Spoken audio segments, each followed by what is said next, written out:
Hi, well, welcome to Wilton Town Talks. I'm your host, Liam Smith, And I'm Jack Schwartz. and we're here with the superintendent, who happens to be my dad, talking about the mission of Wilton is where you belong. Excellent.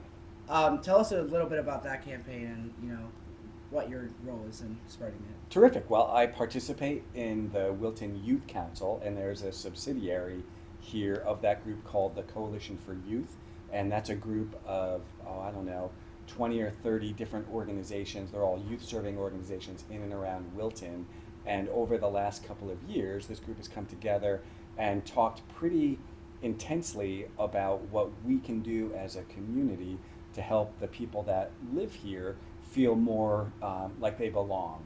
As you know, there's increasing diversity across our community, and certainly coming out of the pandemic, lots of folks who were new moved to town during that time, and there have just been kind of ongoing questions and concerns about what we can do as a full community to help people feel like they really belong here in Wilton. And then kind of layered over the top of that, that over the years at different times, we've had like racial issues and things like that across the community. So there's an opportunity for us to try to brand and market a little better and really communicate very overtly and explicitly that in this community, regardless of who you are or where you come from, you belong here and we want you to be here. And so you can see the screen behind you on the logo that was created. That was created by a student here at the high school working with the Coalition for Youth, and that group is starting a social media campaign. And so over the course of this year, you'll see that logo pop up all over the place. And I think for us in our school community, it's a wonderful opportunity to build on a strength we already have, which is creating a welcoming community. So I'm excited to participate. I'm excited to talk about it, and hopefully you two and others in the school will also volunteer to be ambassadors. And we can do really simple things. As you're downtown walking out, you're even in the hallway here, you see somebody you don't know, what do? Say hello, how are you? As new folks move to the school community, volunteer to be tour guides to help people, make them feel welcome. Remind them, let them know about other clubs and activities and things that they can get involved in as a way to help try to connect them here to the community in through their interests and things like that. That's so creative. When did this idea of a campaign, spark? It really came to. I think there was consensus thinking that really emerged last year. So the Coalition for Youth has been meeting. They meet about once a month, and it's an idea that has been talked about as different issues have come to the fore. And then I want to say, like last winter, last spring, the idea really came together. I don't know if you guys were aware of this, but this group also organized back in September at the Wilton Library a volunteer fair, and that was kind of the first go of trying to bring people out and try to make more connections and things like that. And that really gave this effort some momentum. Over the course of last spring, this summer, this fall, we had some folks here working on that logo, and now it's kind of well organized, and we're just we're getting ready to move it forward here. That's great. So also, how can the students at this school get involved with it and fill out the form I think there is to submit? Yeah.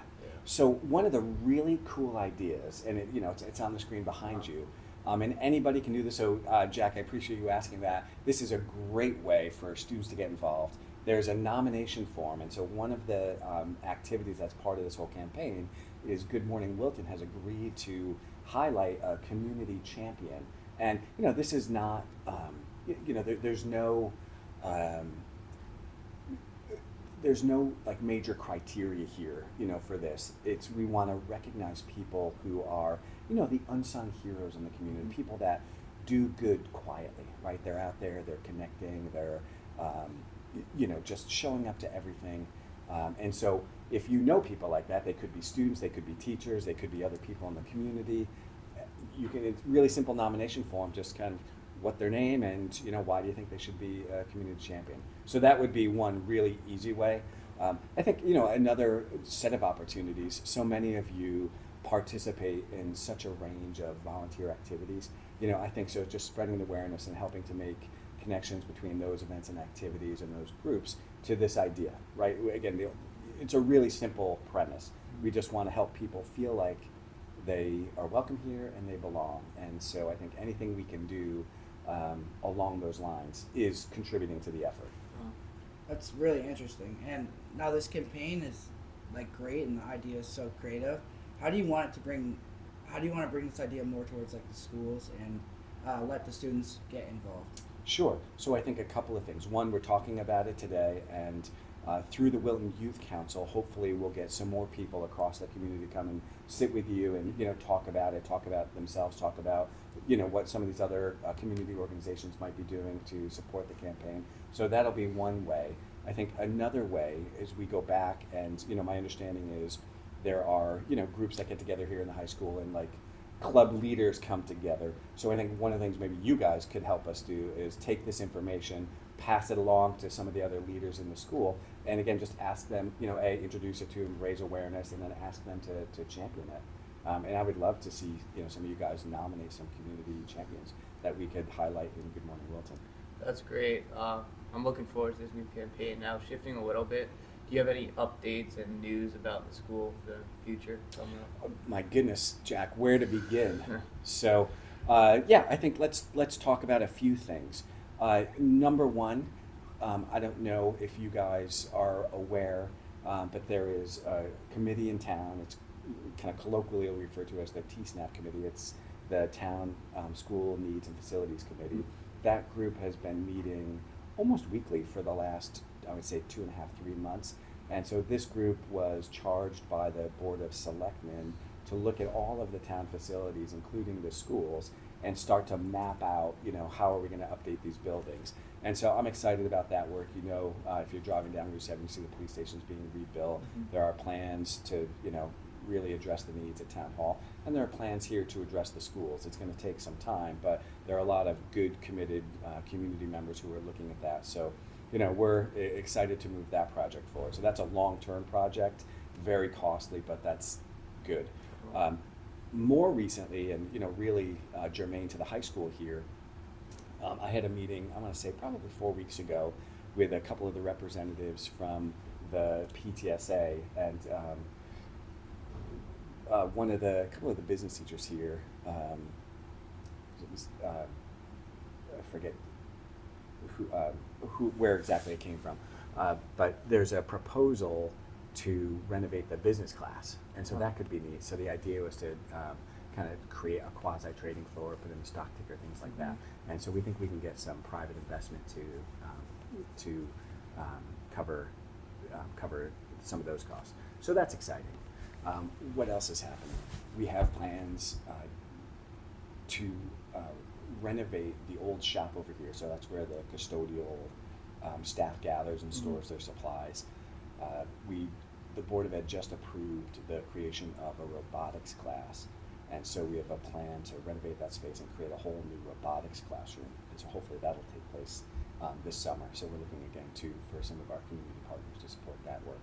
And hopefully that becomes a state-of-the-art space where students who are interested in engineering or robotics can go and take a couple of really high-level classes and further develop some skills.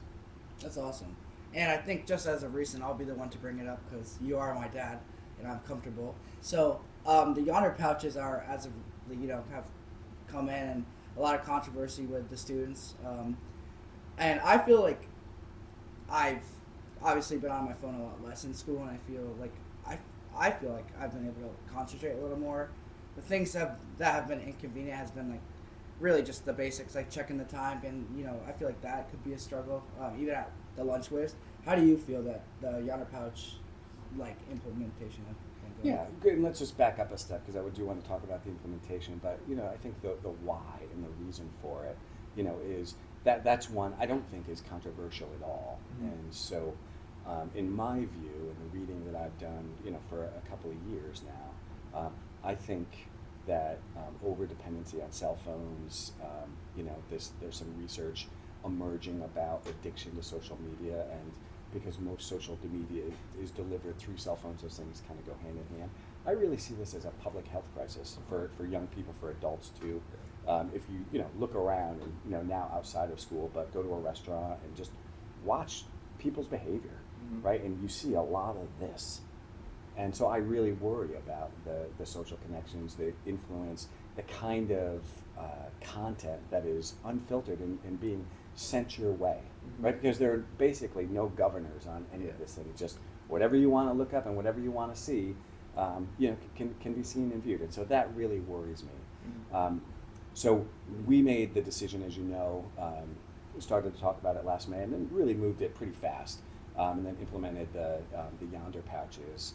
And I think, I would say, to your question about the implementation, the goal was to have cell phones put away and out of sight. And we thought that the Yonder pouch would be a strong enough deterrent because you have to lock them up. And I understand that there are ways that students may get around it, and I appreciate that. But my hope is if you guys with a little bit of time under your belt, kind of having some separation from your phone, you can grow to appreciate that, and then we can increase the compliance threshold. But the idea is to really shift the environment, and so take away this distraction and try to create a chunk of time over the day where you're not distracted, you're not getting pinged, you're not getting whatever, all the beeps and the interruptions from your device. And then, you'll look up a little more. And so maybe you'll strengthen your muscle in the back of your neck. And maybe you'll actually have some more conversation. And so I would invite you and anyone else who watches this to do some self-assessment, right? Like I get that not everybody is super reliant on their phones. Everything's on a continuum. Some people are extreme one way, some people are extreme the other, and a lot of people are kind of in the middle. But I think for all of us, I'll include myself in that. I've been paying a lot of attention since we started this to my own cell phone use and just my patterns of behavior. So I hope everybody does that. But really what I'm after is trying to create some time here in the school where it's free from distraction. And so I want to just pick on Liam for a second, because when I don't recall exactly how you phrased it, but you're like, yeah, I'm on my cell phone less in school. I would hope we're at 0. Yeah. No, yeah, it's definitely nice to lock out the outside noise and just be relaxed and only have to focus on school and not social media too. Yeah, and Jack, how about relationships, right? Doing what we're doing right now, having a conversation. I worry, and I'm not alone in this, that's a bit of a lost art. And, going back to this idea of where you belong, one of the things I can tell you, it's incontrovertible in the research, one of the best ways that we can promote psychological safety is by promoting interpersonal connection here in the school. So that's developing friendships and relationships, having friendships and relationships with your teachers, having people you can trust. And you do that through interpersonal interaction. If you're out here in the hallway and you're on your phone, right, because you're watching TikTok or whatever, and I'm not judging that, what that is an opportunity loss. And so you don't get the opportunity for those small interactions, right, and the relationship building. And if we really want to strengthen the fabric of our community, and if we really want to be healthy, we have to commit to really developing those relationships. And so, I just to kind of finish the thought, and I'm talking a lot right now, but it's important. For high school students, some of the feedback that I've gotten from young people is, you don't trust us, and this is really kind of an invasion. And I can understand and appreciate that perspective. And I would just come back around and say, do some self-assessment, right? Do some self-assessment about what it means to go through, a 6-hour day and to not have your phone buzzing in your pocket every 10 seconds or whatever the number is. So, and does that contribute to you being more present, more attentive to your studies or to your peers, more interactive? And if the answer is yes, then, we made the right decision. Well, thanks, Dad, for coming on. My pleasure, man. I'm your host, Liam. And Jack. And that was Wilton. Thank you.